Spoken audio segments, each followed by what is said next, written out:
Hey, peace world. Thanks for pressing play on another Pet Me No Mind sports and entertainment video. My name is Wood. Jump right into some bite down boxing coverage.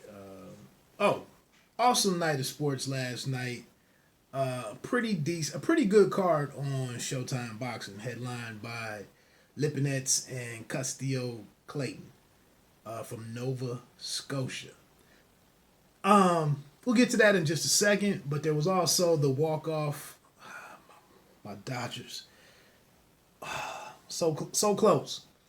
But they lost game four in a walk-off situation with some errors and whatnot. You know, Tampa Bay is one of the best things, one of the best stories in all the sports, man. It's hard to even hate on those guys. But you had that, the good fight. Big Ten football was back. Good win from Michigan.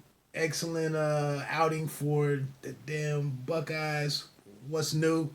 But Justin Fields is a treat to watch. So I can't even hate on the guy. Anyway, let's jump into it, man. I want to take a look to this upcoming weekend with the Gervonta Davis and Leo Santa Cruz pay per view. I've seen some different stories out there and reports of the card costing being $80, but I just checked on Sling, which I have Sling TV before this, and it's still at $74.99 for the fight. Now, it would have to be at $5 or $10 for me to actually support it.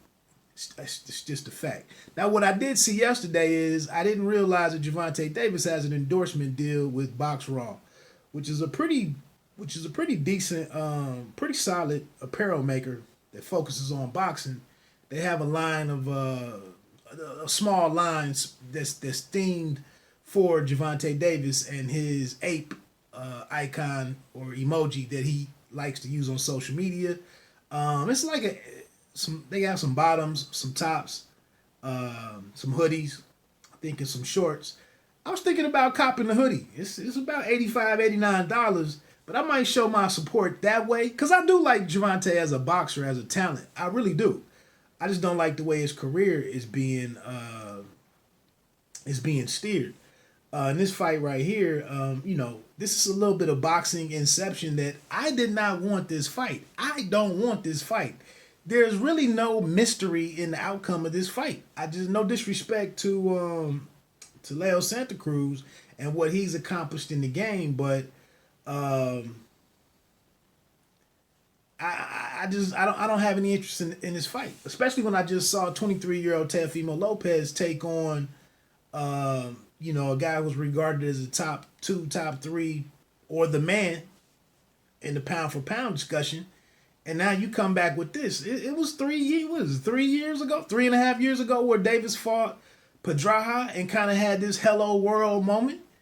This big, this, and I told y'all, like, I've been telling y'all I could box. I've been telling y'all that. Okay, well, it's been quite a long time since you've shown us anything else, especially that's worth $75. So even with Regis Prograis on the card taking on Juan Heraldez, even with the Diego Magdalena taking on Isaac Cruz, which is a little less sizzle there, but Mario Barrios and an Texas interstate battle with Ryan Carl. Hey, I talked to Carl up in Flint, Michigan when he was there for a PBC fight. Man, he's been a good he's been a good soldier for the PBC, man. But I don't think he has a lot of work for Mario Barrios. He shouldn't up at in a super welterweight. I mean a super lightweight, 140-pound fight. It's not a bad way for Mario Barrios to come back after after being pushed to the brink with Akhmedov. I thought Akhmedov pulled that one out, I believe. But that's just not enough, man, for me. Especially when you take into consideration that Friday night on the Zone, you have Jaime Munguia and Toriano Johnson for a WBO Intercontinental Middleweight belt. But you also have undefeated welterweights Rashidi Ellis and Alexis Roca fighting each other on there. And then it's an excellent women's bout with Marlene Esparza versus Suleim Urbina. So who has a good deal of animosity, some bad blood between those two. So I expect that to be an excellent card. I'm not all that big on Jaime Munguia, but again, for $10 or part of if you pay the annual thing is like $8.55 or something. For $8.55 as part of the boxing for my month, how can I be mad? Then you turn around 24 hours later, you have, this is October 31st, you had at 2 p.m. Eastern Time, you have the heavyweight fight between Alexander Usyk and Derek Chisora. This is at 2 p.m. the same day that I could pay $75, man. Total slap in the face to American workers, for those who have even maintained a subscription to Showtime over the last 7 months. Although you don't need a subscription to Showtime for this one, that is something to consider. But it's a lot of short-sightedness here in the decision to have this on pay-per-view, and a clear misunderstanding that Floyd understood his business, his own business as him versus the business that he owns as Mayweather Promotions, in putting this card on pay-per-view. And I'm very shocked to see Showtime, the VP or President of Sports and Programming, Stephen Espinosa, to kind of be this off base with in servicing his boxing fans that subscribe to Showtime Championship Boxing or subscribe to Showtime for Showtime Championship Boxing. This is a bit of a misstep here, and I think it's going to reflect in some really poor sales next Saturday. So getting to that Usyk card, you have heavyweight David Allen against this undefeated cat out of Las Vegas named Christopher Lovejoy, who has fought absolutely nobody. Tons of guys on there with what do they call it? Calendar records. April 12th or April 25th for 4-25, or May 28th with 5-28 as the win-loss record. Yeah, I don't know what to expect with that one, but he's on there. Then you have the WBO middleweight fight between Hannah Rankin and Savannah Marshall. That's one to watch because if Savannah Marshall wins, she could potentially be a future opponent for Claressa Shields, who interestingly hasn't had her fight announced on Showtime this year. But then you also have Lee Selby and George Kambosos Jr. for the IBF in an IBF lightweight eliminator. The winner could be in line to face Teofimo Lopez. So that's starting at 2 p.m. Eastern Time. And then on ESPN Plus, October 31st, the same night of Davis versus Cruz, you have the Monster on ESPN Plus with the pretty solid card around it with Robeson Conceição against Luis Correa. Jared Anderson is on there. A couple other fights that I've now forgotten, but I've talked about it the last week. It's just too many options out there for me to. You really have to be ignorant. I'm sorry. You either have to be a Gervonta Davis stan or a PBC / Mayweather Promotion stan to reach into your pocket and give them $75 for that fight. Naoya Inoue is a unified bantamweight champion, 118 pounds. Jason Maloney, I believe, is the opponent, who's pretty decent, but he's got his work cut out for him. I want to say there was a bigger fight on that card, but I just cannot recall who it is. Anyway, so that's $5.99 for ESPN Plus. I believe it's up to $5.99 now. And then as part of your DAZN package for either $19.99 for the monthly subscription or $8.55 or something for the annual pass, I just have better options next weekend, and I gotta look out for the house. I'm not going to pirate the fight. You know, I'll figure out. I'll hear of the results from somebody, whether somebody texts me or maybe I jump on boxingscene.com or something. At the end of the night, I'll figure it out. But I'm not too broke up about missing that one.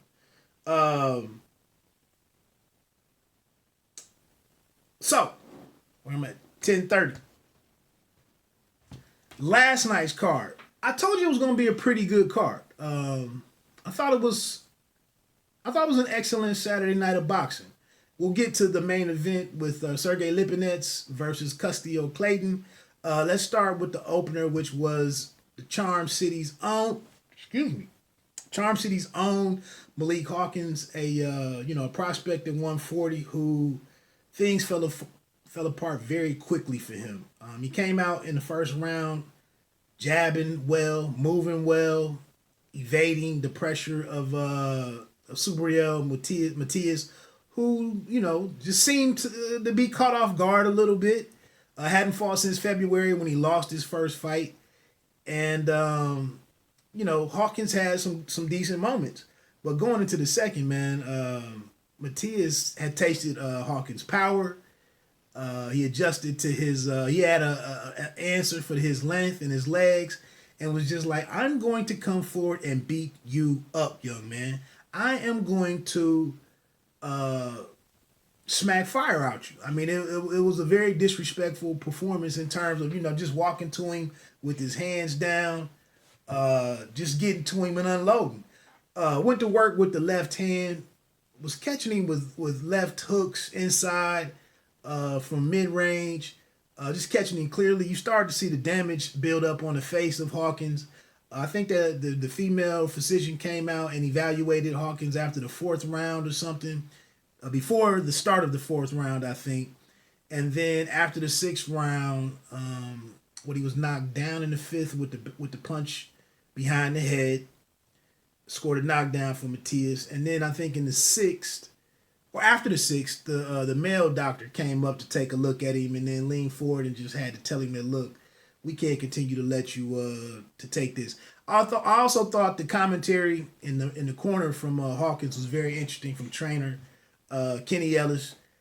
He was on it before he was seeing things that he didn't like before I really was aware of how dire things were turning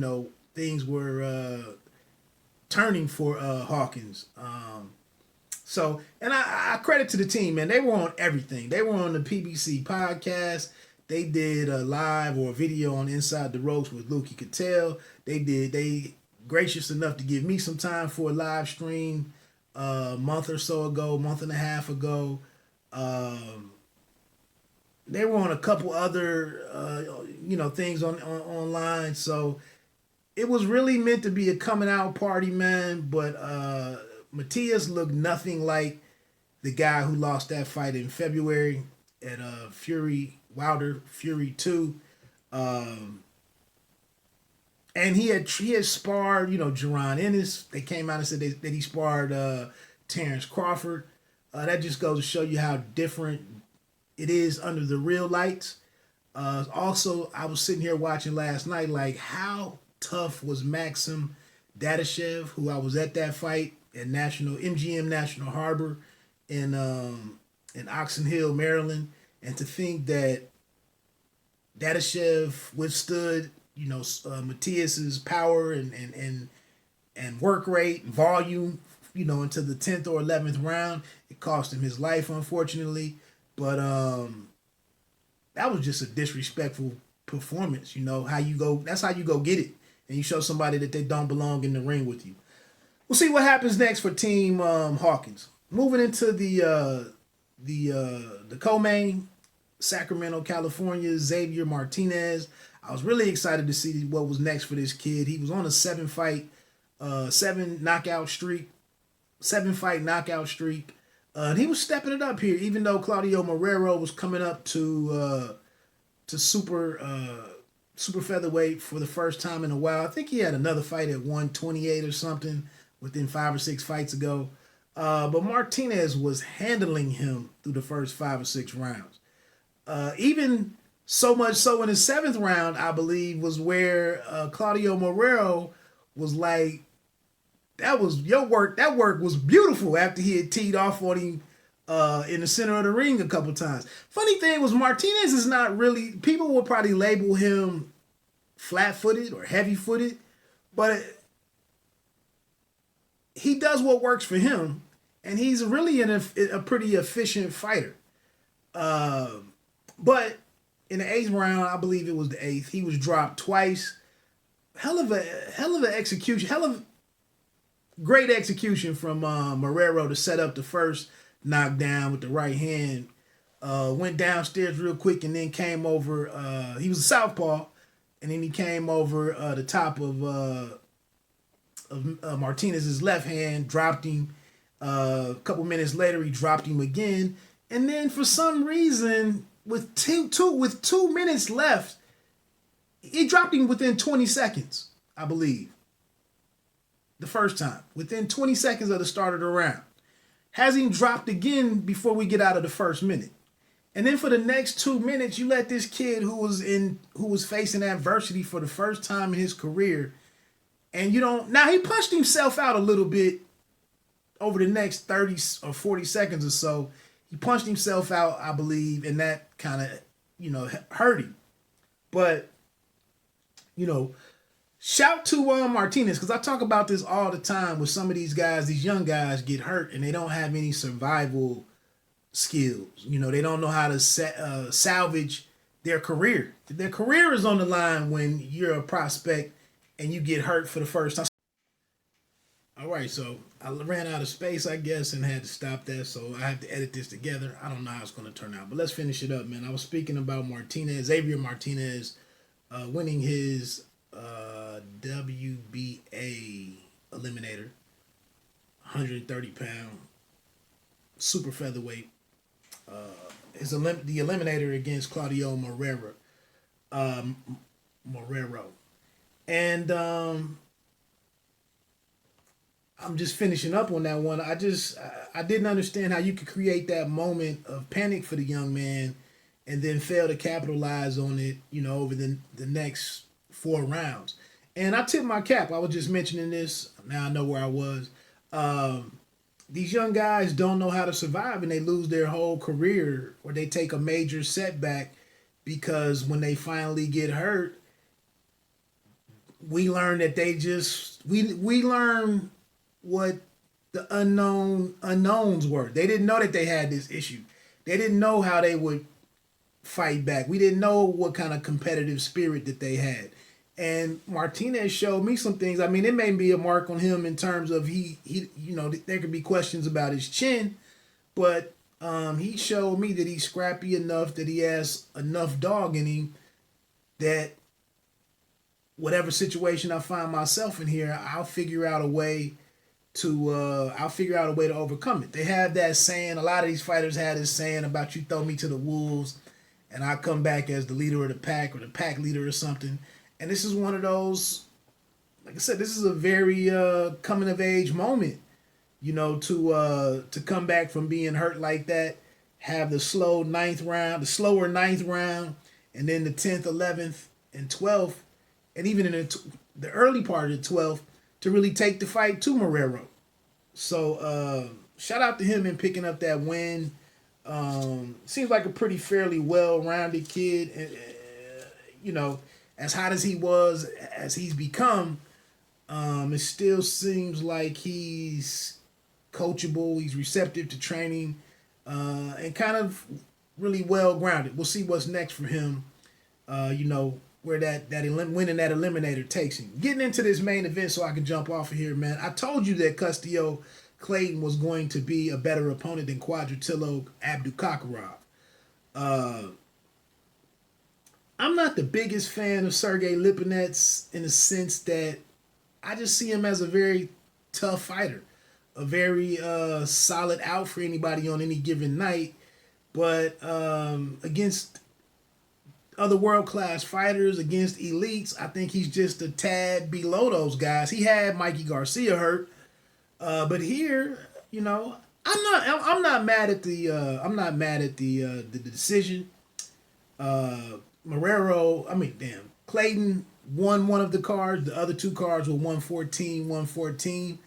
And that's kind of where I was. I thought Clayton won. I agree with the one judge who thought that Clayton won the last. I thought he won the last 4 or 5 rounds. I thought he won either 4 or 5 of the last 5 rounds. But again, what I don't understand with him, you're the guy who's this opportunity just fell into your lap, like Marrero in the fight before. You're walking around celebrating and thinking that you've done enough to win it, but you can't leave it into the judge's hands. You got to go out there and get those clear moments. And I think Clayton had a couple where he punished Lipinets in the middle of the ring. I don't have my notes with me. In the 5th round or something, or the 6th round, he really stepped forward and banged him pretty good with a couple of shots. You should have added 2 more there. Maybe gotten a knockdown or something. But to just sit there and box with the guy and outbox a guy and be satisfied with that, maybe that's where the corner comes into play, that the corner has to remind you of the reality of the situation. And I think it cost him, like I said, going into this thing. And I thought and I don't know if PBC had some return or some options on there, future fights if he won, or even just for him to get in the fight. We get a chance to match your next fight or whatever. But I thought this was an opportunity for Clayton to set himself up to possibly face a Terrence Crawford, who needs credible opponents over there. If he gets past Kell Brook. That's not a big hit. But this was his moment to take care of his business, being 34 years old. This was his chance to take care of his next year and a half, 2 years. And in his career, now you're 18-0-1. Is it a rematch? I don't know, but and I don't know this game like them, man. Maybe you're a fighter. Let's say maybe as a fighter and a veteran fighter. I saw where Errol Spence Jr. tweeted out or something that he defeated Clayton at some international tournament years ago and was happy to see him arriving now. But you got to make it happen, man. You have to sell out on this moment of fortune when this stuff lines up for you to get on the big stage.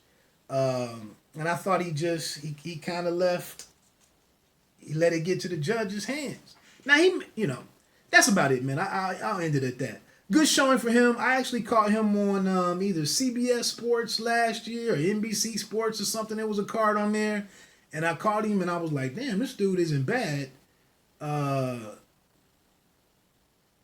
And he's like number 4 WBO. I think he's like number 5 WB or IBF. I mean, he's not a badly rated guy, but it's just, what do you bring to the table?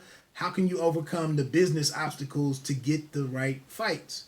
And, hopefully he at least gets one more. And hopefully they do the rematch. But he had a great opportunity to take his destiny into his own hands by just digging a little bit deeper. Anyway, man, it's a phenomenal day of games. I got to check out this. Somehow I got to see this Steelers-Titans game. 2 5-0 teams. Bite down boxing. Don't let them count you out. Pay me no mind. Sports and entertainment.